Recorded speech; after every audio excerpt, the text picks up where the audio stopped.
Question: have you ever heard a historical Japanese urban legend? Because tonight's first story is about a wild foot that crashed into a samurai's house every night at 2 a.m., and they pretty much all get weirder from there. This is Honjo. It's my neighborhood, and I think it's pretty cool. We've got sumo, a famous fireworks show, and we're the only ward in Tokyo with a giant golden poop. We've also got a reputation for being the most supernaturally active neighborhood in the entire city, which is probably why Square Enix even set an entire video game here. You may know about it. It's called Paranormasight, the 7 Mysteries of Honjo. But the legends themselves predate the game by a long shot. They've existed for hundreds of years. Tonight, I'm going to walk you through not only the real urban legends, but I'm also going to walk you through the modern day locations because some of them are still around. We're also going to look at the history that the game doesn't tell you, because there's actually a reason that this specific patch of land is infamous, and it involves one of the worst mass casualty events in Japanese history.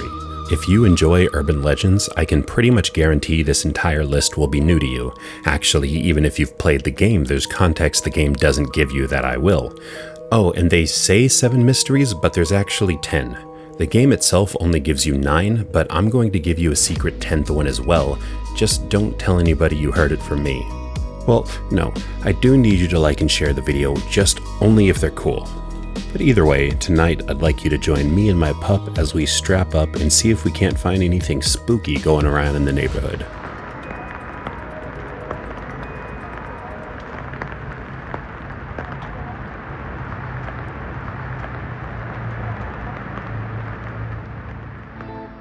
This is the legend of the Ashiarai Yashiki, or the Foot Washing Mansion. Okay, so back when Tokyo was called Edo, Honjo was technically part of the city, but not a particularly popular place. Everything east of the Sumida River was marshes and soggy lowland. It was prone to flooding and largely avoided, which is exactly why it was the lower-ranked samurai who got stationed here. One such samurai was Ajino Kyunosuke, who held an estate in what's now the Kamizawa block. Now, Ajino was a loyal servant of the shogun and lived a life that was relatively uneventful. That was until one night around 2 in the morning when the house servants caught wind of a rank, fishy smell throughout the house. Before they could find the source, the building began to shake, ever so gently at first, enough to cause fear but not alarm. At least not yet. But the shaking continued to grow. The wood beams rattled, stacked lacquerware was skidding across the floor, and even the sliding doors were shaking right off of their tracks. Just as the shaking reached an otherworldly amount, a loud crack tore through the air. The ceiling of the main room split open and a massive foot crashed into the main quarters. It was a human foot, presumably, and it was covered with thick hair and caked in blood. As the dust and debris settled around, from an unseen mouth, the foot made one simple command: wash. The servants, not really knowing the proper etiquette in this situation, felt like they had no choice but to wash the foot. So they began washing, taking care to clean all of the dirt and grime from every nook and likely from every cranny as well. As they finished their task, the foot slowly retracted upwards, back through the ceiling and into the night sky. Now, strangely enough, the family found no actual damage to the house. The roof had repaired itself. Maybe disaster had been averted? But when the same thing happened the next night, and again the night after, the routine became too much for Ajino to stomach. So one night, as usual, the rancid odor filled the house, then the shaking, and then the crash as the foot landed in the middle of the room. It bellowed out its usual command: wash. To which Ajino leaned in real close and spoke at a volume just barely loud enough for the servants to hear. Nah, don't wash the foot. And let me tell you, the foot did not take this well. The shaking immediately picked back up where it left off. The foot grew wild, flying about the house, crashing through anything in its way. The foot stomped and kicked the servants right in the shins, until finally Ajino gave in and allowed his servants to wash the foot.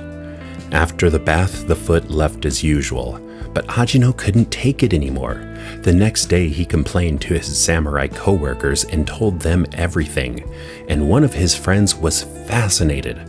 So fascinated, in fact, that he agreed to switch houses with Ajino. He really wanted to see this thing for himself. typical foot enthusiast behavior, so the two of them swapped residences. But unfortunately for his friend, after he moved into the house, the foot never appeared again.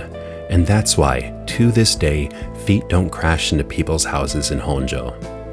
Now this story is a fun one, and it was a crowd pleaser back in the day. Now it might sound random, but there's actually a few interesting cultural elements here. I'd like to think that there's just nothing more terrifying in Japanese society than a dirty foot, but actually, to wash one's feet can mean to pay one's debt to society or to reform. Cleansing your sins, so to speak. So if you wanted to take this story to mean Ajino had some sins in his past or some red in his social ledger, it's probably as valid of an interpretation as any wild stinky Deathfoot story. Now that doesn't exactly explain why the curse didn't follow him after he switched houses though. Maybe giving up his nice house was his atonement. Some sources also blame this on the tanuki, the Japanese raccoon dog, but so is every other mystery, so I'm generally going to be skipping that.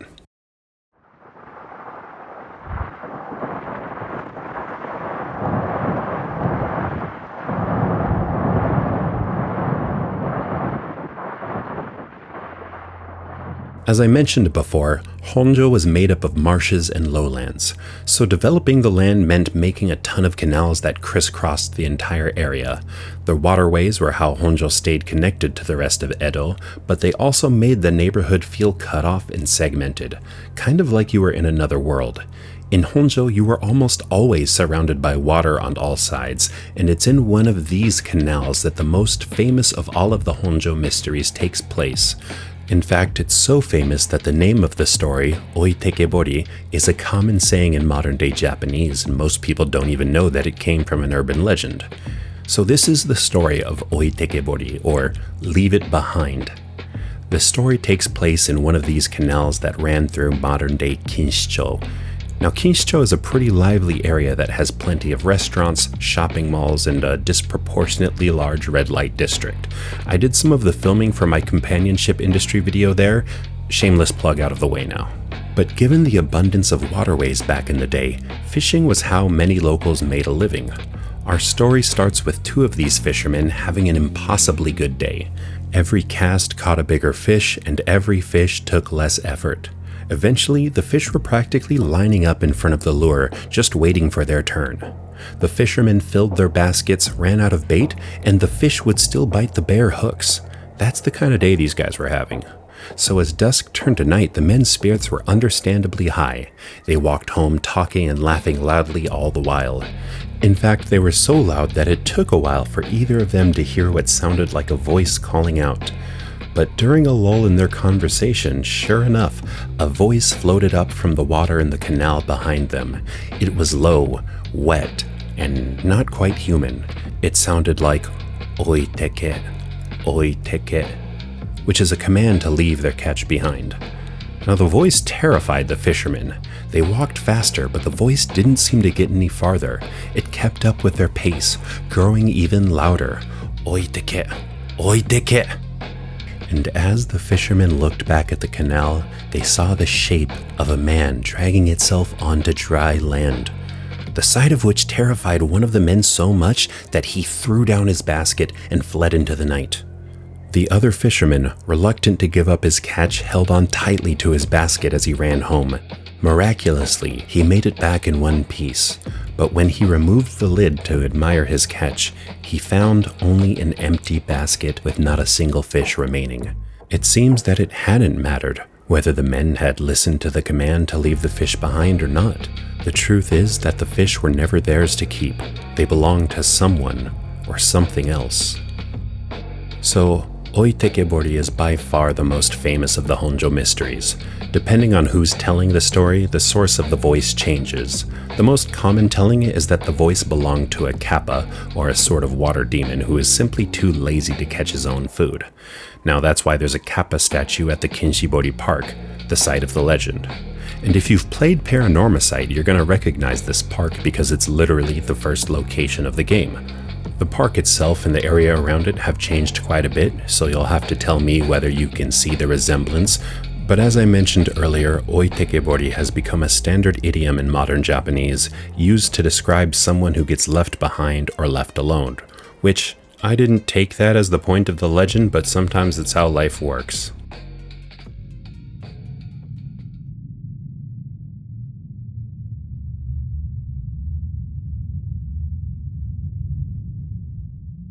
One thing worth understanding about Honjo is how isolated it really was. It sat on the eastern side of the Sumida River, and for the longest time there was pretty much one bridge connecting it to the rest of the city. And after you crossed that bridge into Honjo, you were practically in another world. Even though you were still technically in Edo, the undeveloped land and sparse population felt surreal. You could look behind you and see civilization on the other side of the river. But when you turn back around and look in front of you, the darkness seems to stretch out forever. And that's where this next legend comes in. Bakabayashi, or the Fool's Procession, follows the story of one man who found himself in this same darkness one late Honjo evening.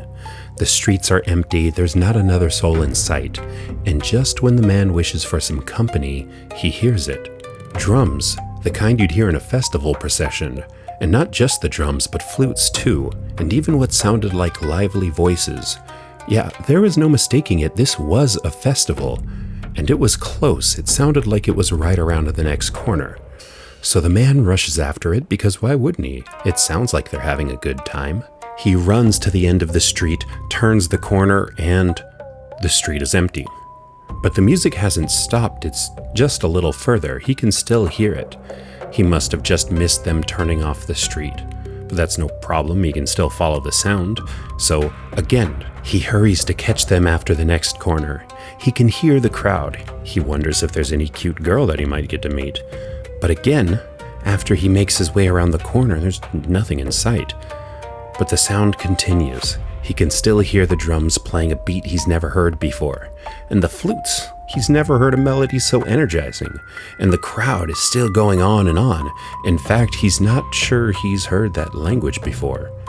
He stops moving forward, and so does the festival. In fact, it no longer seems to be moving at all. When he starts to walk again, so does the sound. The distance never seems to quite close or widen. Suddenly scared and not having all that great of a time, he turns around and tries to go home the way he came, but he doesn't even get 2 more steps before he realizes that he hears the procession in front of him this time. Now that shouldn't happen. Wait a second, he thinks. Forget the festival, where am I? He looks around only to fail to recognize a single shape around him. The streets don't look right. He's never seen these buildings before. He tries to walk back the way he came, but he can't even remember where he is. And the music has stopped completely by this point. Was this a trap? Was he still in Honjo? Was he still even in the world of the living? The cause of this legend, to nobody's surprise, was generally blamed on the tanuki, the raccoon dogs of Japanese folklore. Like I said before, they're just sort of blamed for everything. They're shape-shifting tricksters, and they're famous for drumming their own enormous bellies to make strange sounds. Which is a relief to hear, because I thought I was the only one out here doing that. But if we look at it from a skeptic's perspective, the terrain, the waterways, and the marshes, all of that did provide good acoustics for the old raccoon tummy drummy to ring out over a distance. But did it really sound like a full procession? Well, I went to investigate. And I say investigate, but because of the nature of the legend, there really was no place to go. All I ended up doing was wandering around Honjo, hoping I would hear some drums. And I did.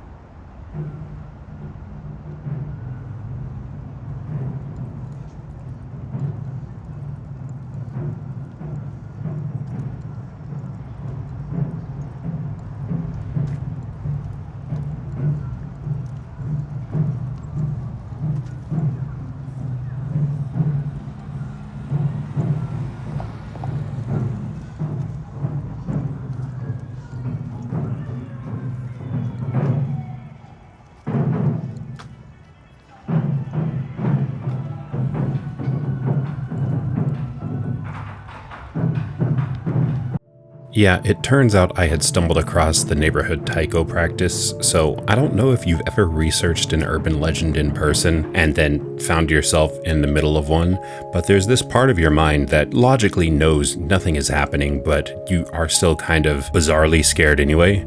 Yeah, that's a situation I found myself in. There's one more time too later in the video where I took some footage and after I started editing it, I saw something weird. I'll point that out later, but you have that to look forward to as well.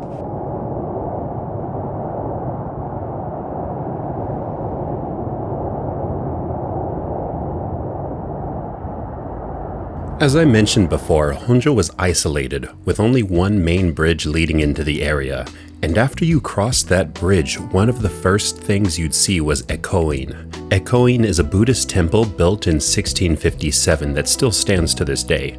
But what makes Ekoin notable is that it wasn't a normal temple. It had a special purpose, which was to soothe the spirits of the dead. And its location wasn't by chance either. They built it in Honjo specifically because it was the best location for the job. They believed that Honjo had a concentration of restless spirits. So as we move on to the next story, keep that in mind. The neighborhood of Honjo, and all of these stories in fact, are all within a 10-minute walk of a temple that eases the souls of the passing. So it's no surprise that people in Edo found the streets of Honjo a little eerie. And as they walked through these streets, it was a common sight to see the humble soba stand. Soba is a type of noodle made from buckwheat flour, and you can think of it as the original fast food of the Edo period, with as many as 4,000 soba vendors operating in the city. The stalls were everywhere, especially at night, where they'd light a lantern to show that the stall was open for business. All things considered, it was probably a pretty cozy sight. Now there's two versions of this story, but they function like two sides of the same coin. Here's the first version. Kiezu no Andon, or the Undying Lantern. Late at night, out of the darkness, you'd see a lantern illuminating the familiar shape of a soba cart up ahead. But as you get closer, you realize nobody's there. The charcoal is lit, the water is boiling, and the noodles are portioned out and ready to go. Everything about this stall says open for business, except for the fact that nobody's actually there. The lantern is on, so you figure the owner should be back soon. But 5 minutes pass, then 10, then 15, and you realize the owner isn't coming back. Deciding to help the owner out, you grab the nearby poker to extinguish the lantern. This was done by drowning out the wick, which meant pushing the wick back down into the oil to snuff it out. But as you go to do so, the dish is bone dry. There's no oil. There's nothing fueling this flame at all. Unluckily for you, you've just come across Kiezu no Andon, or the Undying Lantern. And I do mean unluckily because the legend is that anyone who tries to extinguish the light is said to meet with misfortune soon after. The second version is essentially the reverse of this story, where the lantern is off instead of on. This is called Akarinashi Soba, or the lightless soba. In this version, you come across the same unmanned soba stall, food hot and ready. But this time, the stall operates in total darkness. There is oil in the lantern, but the wick just won't light. And if you try to force it, at most you can just get a brief flicker before the flame bizarrely self-extinguishes. And they say the more you struggle to light the lantern, the greater the misfortune that follows you home. So hold on to your judgment a bit on this one, because I think this is actually a good example of a story that is truly creepy at its core, but because the concept is so antiquated, we just don't quite imagine it right. Let me explain what I mean by offering the 2026 version of the story. So you're walking home from the station after the last train. A few people got off at the same station, but by now everyone's paths diverged, and you found yourself alone in the streets. You walk into a convenience store to grab some noodles, but there's nobody at the register. You look around and call out, but there's nobody in the store at all, in fact. You're completely alone. There is a self-checkout, so you scan your items, but right as you're about to tap your card to pay, you see the power cable running from the self-checkout machine. It's just sitting there, unplugged, laying on the counter. You look back at the machine, and the robot voice reminds you it's still waiting for your payment. How can that be? Do you kind of see what I mean here? Is it just me? It's a creepy situation that's super easy to mentally picture, and I think that's why it resonated with folks back then. The location that the Phantom Stall was most associated with back in the day is now the modern-day Kamezawa neighborhood, which is playing on the screen now. Obviously, I didn't find any haunted soba stands or any soba stands at all in the area because that would be strange in and of itself in 2026, so let's go on to the next one.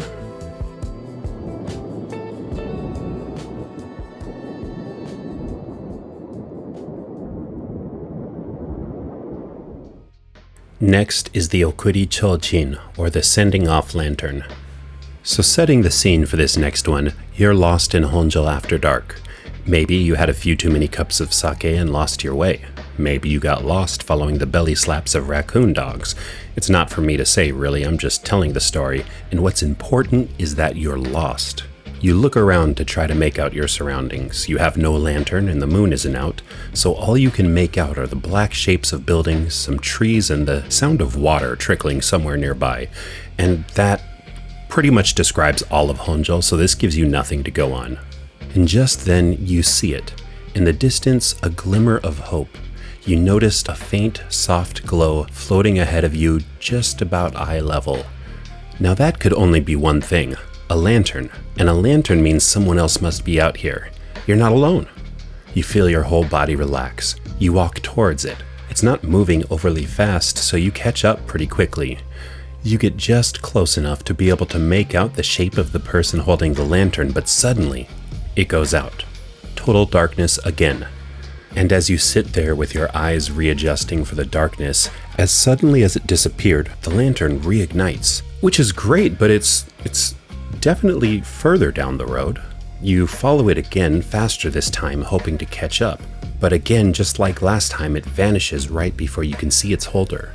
Then just like last time, it appears again, but even further down the street. This continues on and on, again and again. Each time just a little further ahead, pulling you deeper and deeper into streets that you don't recognize. And that's the Okuri Chouchin, or the Sending Off Lantern. This story takes place around what used to be the Oyoko River, but since it's been partially built over, and now it's essentially a long park. It's where the modern-day mural of the Honjo Mysteries is.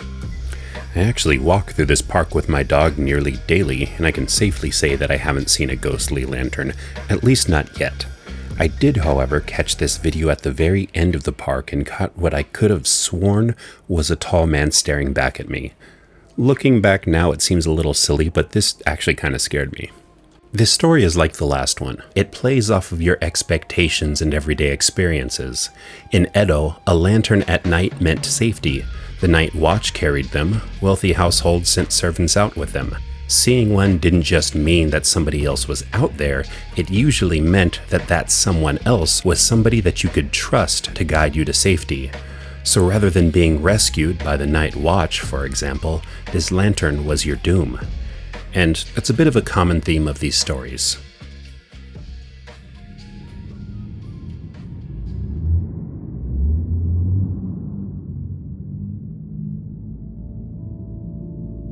Speaking of the Night Watch, let me actually give you a bit of context here because this is a pretty interesting part of Japanese history. Japanese houses in the Edo period were built from wood, paper, and straw, which is pretty much a greatest hits album of flammable materials. And as such, people took a very proactive approach to fire safety. Watchmen patrolled the streets throughout the night, clacking wooden clappers and chanting Hinoyojin, or Beware of Fires. And the cool part is, this is still a really common thing done all over Japan today, mostly in the wintertime now. Check out this clip of a neighborhood watch and you can hear what the clappers sound like.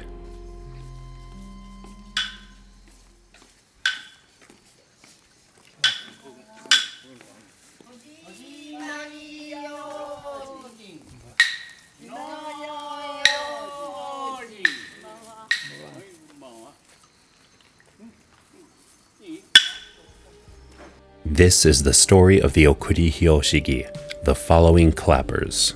Back in the day, this was a one-man operation, and that's where our story starts, with a lone night watchman patrolling through a cold Honjo evening. And that night, he took the same route he took every night. It was a routine he was familiar with, and like every routine, it had a rhythm. Every few steps, he struck his wooden clappers. The sharp crack would travel down the empty streets and echo back to him. He was used to that sound, and so was the neighborhood. It was comforting. It rang out in a steady rhythm, signaling to everyone that things were safe and somebody was watching. As the watchman finished his first loop of the night, he took a moment to rest before starting his next watch. He looked around and all was peaceful and well. So he began his second patrol. Just as before, every few steps he struck the wooden clappers and heard the echo back. clack, clack, clack, clack, clack, clack, clack. And before he really understood it, he already sensed the change in the rhythm. Something was off. As he moves to strike his clappers again, realization hits and he freezes. But still, the echo comes back for a sound he never made, an answer without a question. In fact, not an echo at all, but a separate pair of clappers, ringing at the same rhythmic pace he was familiar with. But it wasn't his.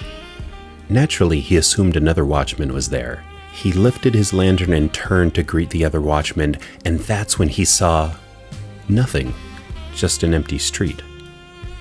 This was reasonably unnerving, so he turned back and resumed his pace just a little quicker than before.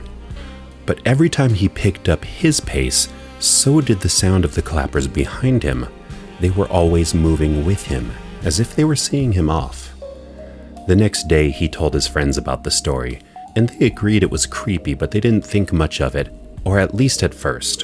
One day, he stopped showing up to his patrol. Nobody knew where he went. But ever since then, whenever someone goes missing, it's only ever after they've been heard complaining about an invisible pair of clappers. And what this story means to me is something I think we can all relate to. There's a certain type of horror that's silly on the surface, but that doesn't stop it from messing with our minds. For example, when I was a kid, I went through a phase where whenever I went into the basement, I was worried that as soon as I turned the light on, the light would reveal Baraka from Mortal Kombat in the basement just waiting to get me. Now, logically, we know that could never happen because Baraka is from Outrealm, not Earthrealm. But that didn't make reaching for the light switch any less scary. I always psyched myself out thinking that this would be the time that he actually appears. And that's how I imagine this story got people back in the day. Now, every time you heard the night watchman, instead of thinking of safety, you would think twice. Of course there's going to be someone if you look back and check, right? But you still have to bring yourself to look back. They've taken something that normally comforts you and weaponized it against you. And while that's a bad thing in couples therapy, it's a great thing in horror.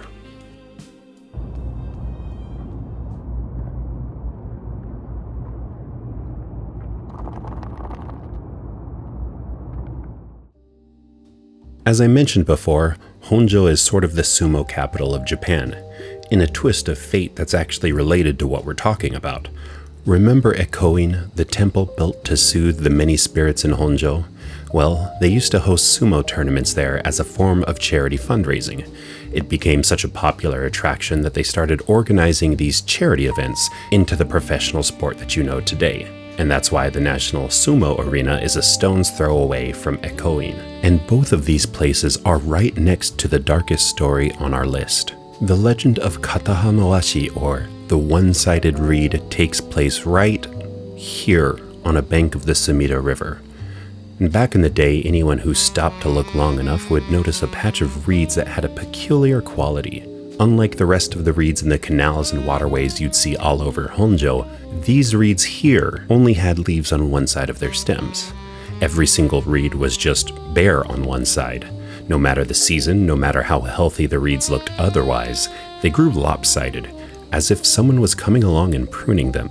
Now, nobody was actually pruning them, but there was a man responsible for this. In the Yokoami district, right near current Ryogoku Station, lived a man named Tomezo. Now, Tomezo really didn't have many good qualities. In fact, he had none. He was a drifter with no steady work, no residence, and no money. In fact, he was exactly the type of guy described in TLC's 1999 mega hit, No Scrubs.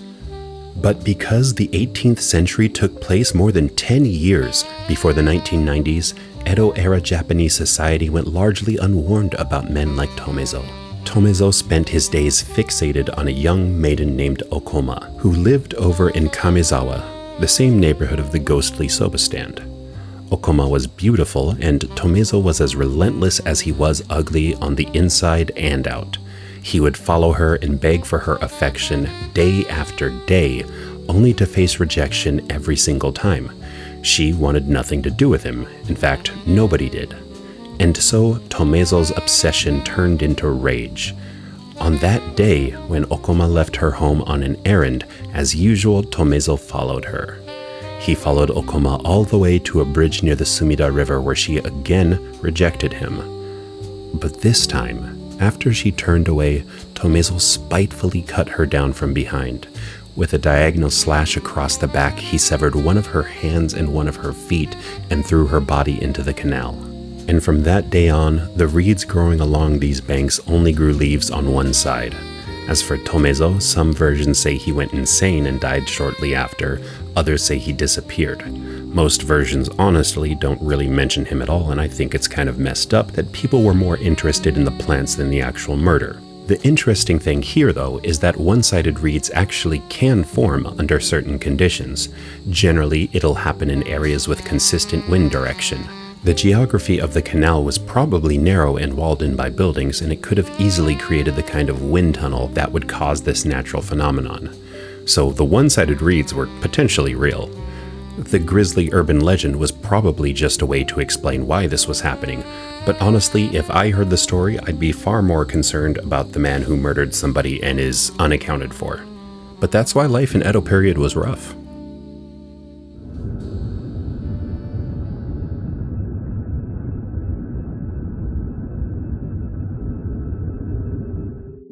We don't have to go too far for our next urban legend, which takes place in this neighborhood. And actually, there's a unique property of this neighborhood that I didn't mention earlier. It wasn't chance. The reason that people associated Honjo with spirits is that it was an ideal spot for burials. Its proximity to the city center, sparse population, and workable terrain made it an ideal choice when setting aside land to bury the dead. And the access to the river was helpful as well. So it's easy to understand why people back then may have felt that the ground itself was full of spiritual energy. And out of that same ground comes our next urban legend, the tree that sheds no leaves, or Ochiba-naki-shi. Today, this area is known as the former Yasuda Garden, which is a hidden gem of a public park. But back in the day, it belonged to the Matsuura clan, a storied family from Nagasaki. However, despite being from the other side of the country, they were required by the shogunate to also have a residence in Edo. So they made sure that their estate was as grand as their history. In their garden was a magnificent, famous shii tree. It was so large that its branches extended out over the road and beyond the walls of the estate itself. And when I say this tree was famous, I mean it. It was so famous that their estate was known as the Shii no Yashiki, or the Mansion of the Shii Tree. People really liked this tree, apparently more than the family. The Matsuura family themselves tended to the tree with great care, the same way they tended over all of their estate. So it was only natural when people saw that the ground under the tree was perfectly clean. But the admiration of their landscaping only lasted so long before it turned uncanny. Rumors spread that the tree was unnatural and never shed so much as a single leaf. In rain, wind, snow, and even storms, the tree stayed perfectly still, almost as if it was frozen in time. Now, the shii tree is an evergreen tree. It's totally normal to keep its leaves all year round, but that doesn't mean it just keeps everything. People said the ground beneath the tree was so clean, you couldn't even find insects walking beneath the branches. Caretakers of the estate even mentioned feeling strange if they stood under the tree for more than just a moment. Eventually, the Matsuura clan was so creeped out by this tree that they just abandoned the estate. But the weird thing about this story is that that's all recorded in history. This tree did exist. There's poems about how beautiful it was and how much more famous it was than the people who actually owned the mansion. And the Matsuura clan did have this house and avoided it as much as possible. They eventually moved out. So at least the surrounding details of this story do match up with fact. And you might be thinking that a tree like this is more of a miracle than something cursed, but think of it this way. In a culture where seasons, impermanence, and the ebb and flow of life are seen as sacred, something that was frozen in time and refused to age would be unnatural. It wouldn't be celebrated. And there's actually a potential reason people of the time might have wanted to associate the Matsuura clan with something unnatural. See, the Matsuura clan was actually a Christian family, and historically Christians weren't always welcome in Japan. In fact, officials used to go to people's houses and make them stand on a portrait of Jesus to prove they weren't Christian. By this point in time, they were at least slightly more accepted in Japanese culture, but it was still abnormal. to be clear, that is my conjecture. The reality is probably the Matsuura clan just didn't really want to be in Tokyo because they were from Nagasaki and decided to go home at the first opportunity. I'd like to think that this was just the first excuse they found. They just said, sorry, that tree's a little too creepy, I guess we gotta go all the way back home. But today, there is a placard in place where the residents used to stand. It's technically right next to the former Yasuda Gardens, but the places are so close and thematically it looks so similar that this is also where the game Paranormasight places the legend.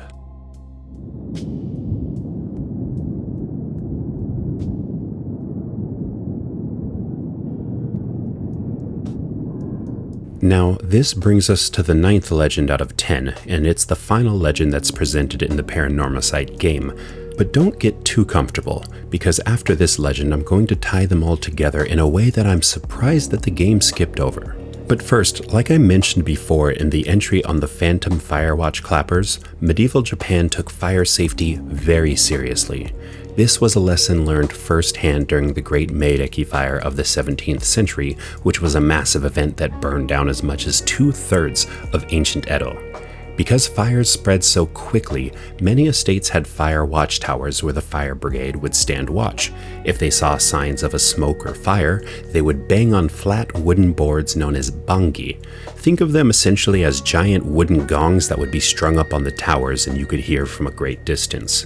But one watchtower was different. This is the story of Tsugaru no Taiko, or the Tsugaru Drum. The Tsugaru's clan in Honjo had a fire watchtower just like all of the other estates.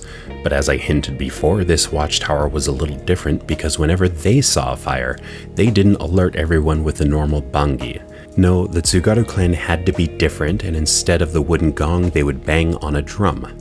Now this might just sound like a normal detail, right? Maybe they just decided to use better gear.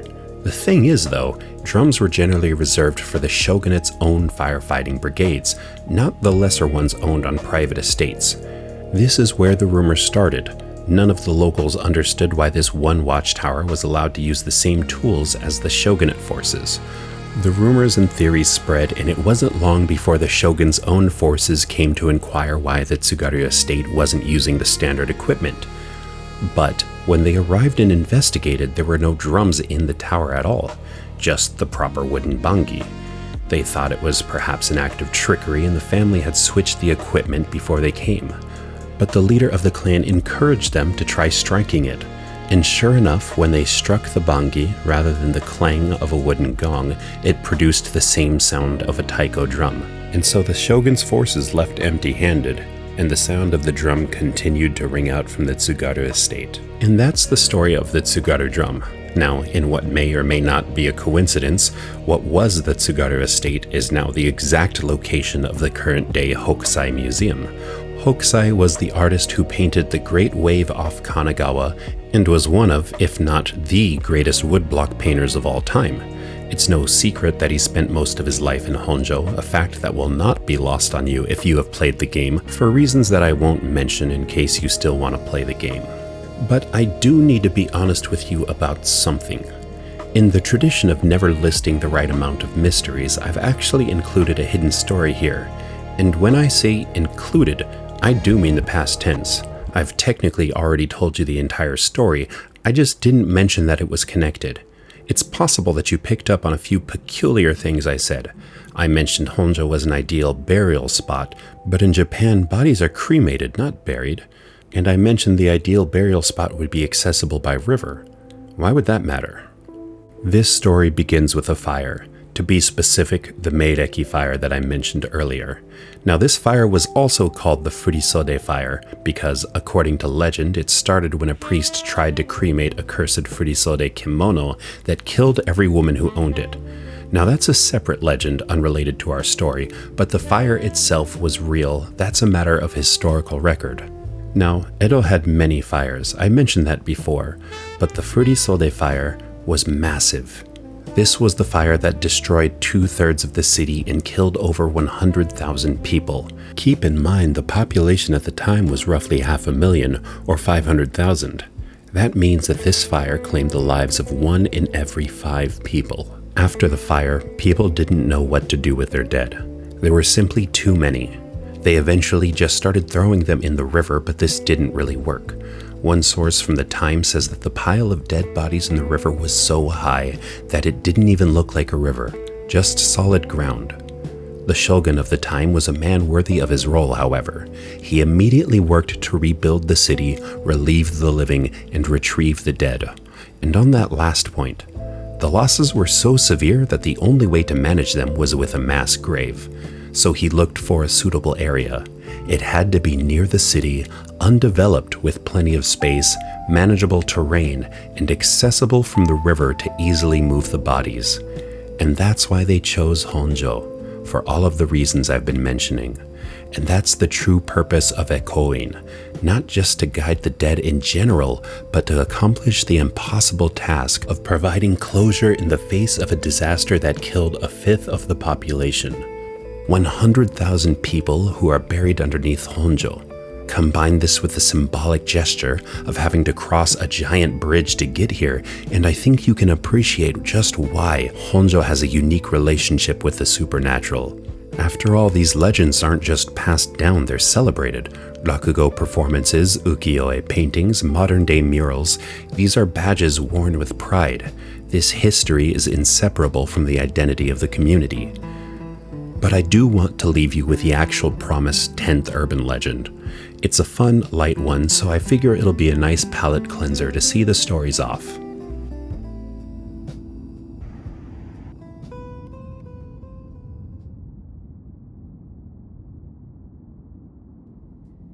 The game Paranormasight covers 9 mysteries. That's why they call it the 7 mysteries of Honjo. But in reality, there's a 10th one. Technically, there's even more than that, but on the Sumida Ward official website, there's 10 different ones, and these are the ones that show up most often in the compilations. Now, I'm not sure why this 10th one got left on the cutting room floor. It's honestly one of the better ones. I think maybe they just couldn't think of a way to work it into the game, gameplay-wise. Let me know what you think. This is the story of Iriecho no Tokinashi, or the town that couldn't keep time. So people in Edo had a really elegant solution to timekeeping that might sound bizarre to us in the modern day. The entire city ran on a network of large bells called Toki no Kane that rang out at fixed intervals to tell everyone what time it was. Edo had about 9 of these bells positioned around the city, spaced just close enough that each one could be heard from the next. But the thing is, they didn't all keep time separately, they rang in order. When the first bell, the one at Edo Castle, rang, the one at Ueno would follow, and then Asakusa, and so on until the 9th, rippling out across the city like a chain. These bells dictated how people organized their lives. The bells influenced when merchants would open and close their stores, when major events would start, and how people would organize their gatherings. The ringing of the bells was like the pulse of the city. Everything moved in their rhythm. And the way they told time in Edo was probably more complex than you're thinking. An hour wasn't a fixed length. They used a seasonal time system where daytime and nighttime were each split into 6 equal periods. But since the length of daylight changes with the seasons, the actual length of an hour was different in the summer than in winter. And on top of that, the hours weren't even counted 1 through 6. They started at 9, counted down to 4, and then reset back up to 9. So not only was this a complicated system, but it severely impacted the average Japanese peasant's ability to appreciate Dolly Parton. But this was the system on which Edo ran, so it was critically important for each bell to ring at the right time. And you're not going to believe which neighborhood's bells started acting funny. Honjo was proud to maintain the Honjo Yokobori bell. All of the bells were important, but this bell served the entire eastern side of the city. It was the only bell east of the Sumida River. And this urban legend is simple. Don't trust the Honjo Yokobori bell. Sure, the bell rang 12 times a day, but you could never be sure if it was ringing at the right time. You might have left Honjo as it was ringing the hour of the horse, only to arrive at your destination somewhere else and find out it was already the hour of the goat. And I know you hate it when that happens. And this made it incredibly frustrating to try to coordinate with anybody from a part of Edo that was served by a more accurate bell. And at first it kind of makes sense that the Honjo bell was off. Remember how I said that there were 9 bells throughout the city that rang out in a set order? And Honjo was the 8th bell of that sequence, so that might explain why it could have been slightly slower than other bells, right? But here's the thing, the 9th bell at Yotsuya was just fine. Nobody had any complaints or issues with that bell. And remember, they were positioned to ring after they heard the bell before them ring. So how could the 7th and 9th bell in a sequence be on time, but the 8th is wrong? And that little paradox is why I really like this one. It changes the story from just an inaccurate bell to time works differently in this part of town. And I guess it's fair they left this one out of the game. They probably couldn't figure out how to turn a bell that rings into the wrong time into something that kills people, and that's fair enough. And those are the mysteries of Honjo. They're a strange, unique, funny, and sometimes solemn insight into one of the most storied areas of Japan's largest city. I had a lot of fun making the video, and it was cool being able to get my own footage for this video. Shout out to the puppy for making this thing possible. I would have felt really awkward walking around my own neighborhood looking like a tourist, but I just pretended like I was filming some sort of a dog walk along video, and I think they all bought it. Don't forget to like and subscribe, because every like is one more mystery I will personally start in Honjo. Oh, and comment on what you want to see next. I didn't think people would want to see me talk about urban legends until I asked, so that stuff really helps. I've got more videos if you like this one. If you like video games, I've got a video on the Japanese themes of Silent Hill F that most Western players tend to miss. And if you like vintage Japanese creepy stuff, check out my first video. It's a collection of supposedly cursed Japanese commercials and PSAs. Nothing's happened to me yet though, so you're probably fine. Thanks for watching, sincerely, and I'll see you next time.